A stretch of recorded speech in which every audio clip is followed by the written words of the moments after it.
Ekiro ekikeeseza olunaku olwaleero, Paulo Kagame yawambibwa abasajja ab'amagye g'Amerika okusinziira ebibaddenga byogerwa nti yakaabya ba Congolese oba bannansi ba Congo. Paulo Kagame amanyikiddwa ng'omusajja atasazaamu kiragiro kye okusinziira we yatandika olutalo luno olw'e Congo n'okusinziira engeri gy'ayogeramu. Ye agamba tadda mabega, tadda mu maaso, naye n'aba bamukutte agenda kutandikira awo nga bamutadde.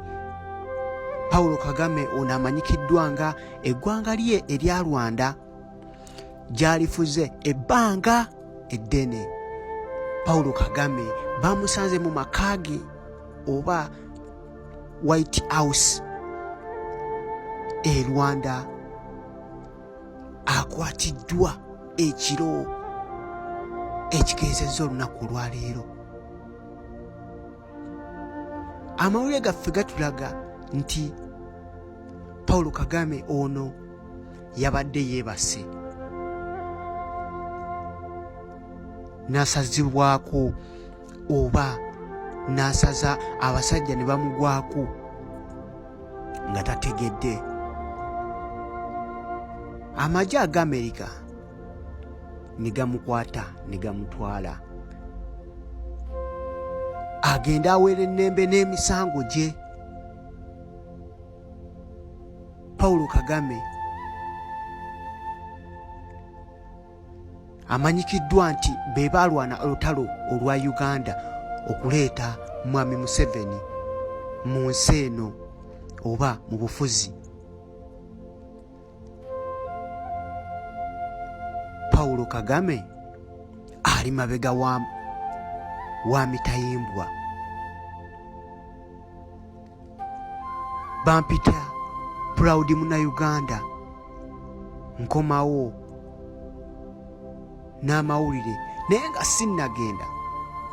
Paulo Kagame be bamu ku baakaabya abaana, be bamu ku batta abantu wano mu ggwanga olw'okwagala obuyinza.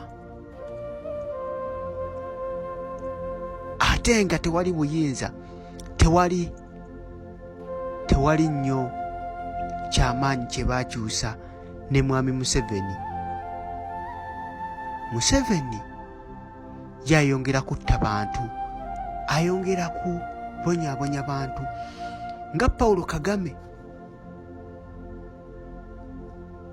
waali mu kutugumbula abanakongolizi olw'okwagala eby'obugagga, nga ayambibwako omwami wa wano Mwami Museveni. Naye South Africa n'amawanga amalala gakitaddemu amaanyi gasobole okuyimiriza abasajja bano ababiri abatugumbula bannansi b'eggwanga lya Congolese. Bampita Munnayuganda, ndeeta ekitundu ekirala ku Paulo Kagame.